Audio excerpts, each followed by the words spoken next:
I'm Diana Adams, delighted to bring Dr. Carol Queen to the Sex Crimes Cabaret video series. Dr. Carol Queen is a longtime hero of mine, a writer, sex educator with a doctorate in sexology who is the director of the Center for Sex and Culture. Thank you for being with us today. You are so welcome. Yeah, it does make it sound like I get around, doesn't it? Work at good vibes too. Absolutely. I can't stop. Right. The biography goes on. Can you tell us about the wonderful term absexual?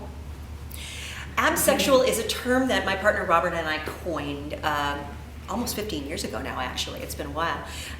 We were with Betty Dodson, the mother of masturbation, great sexologist, who was hosting us in New York. We were talking about what is it that brings cultural people like Andrea Dworkin, the late Andrea Dworkin, and like Jesse Helms together, even though the rest of their politics probably are not very consonant. Their politics about sexuality are remarkably similar. How is that?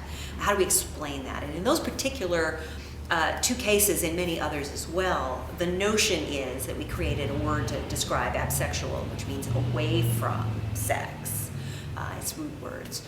Are those people who focus on sexuality just as much as any of us sex-positive activists or sexologists or sex therapists or sex radicals or anybody, crazy sex people do.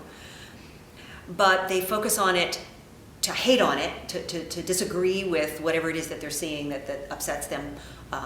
They're homophobic often, they're very, very pornophobic. Often they're not very comfortable with sex work or alternate relationship styles, just lots of different sexual diversity issues get piled in. But it allows them to focus really an erotic vision of their own. They go through the sexual response cycle, at least part of it, when they speak. You could see them getting more and more and more aroused. And it's not just, I'm uncomfortable with that, I don't like it, I want to get it out of my life. It's, I can't stop talking about it. I'm going to build my life around talking about it. Because that gives people the excuse to make porn collections that are second to none, and to talk about the stuff all the freaking time. And they're so invested. They're so invested. I think it's a kind of sexual orientation. I'm pretty open-minded, but that seems like a really kinky fetish to me that I'm not sure I'm on board with. Well, I'm not suggesting that Sure. I recommend that people go in that direction, because you can fetishize porn very easily Absolutely. and smile at the end of your experience Right. with it and not feel that you have to go out and give a fulminating speech. Right. Maybe you could Right. go out and give a sex-positive speech. But maybe it is a speech class fetish derived in the first place. I don't know. I'll have to think about that some more.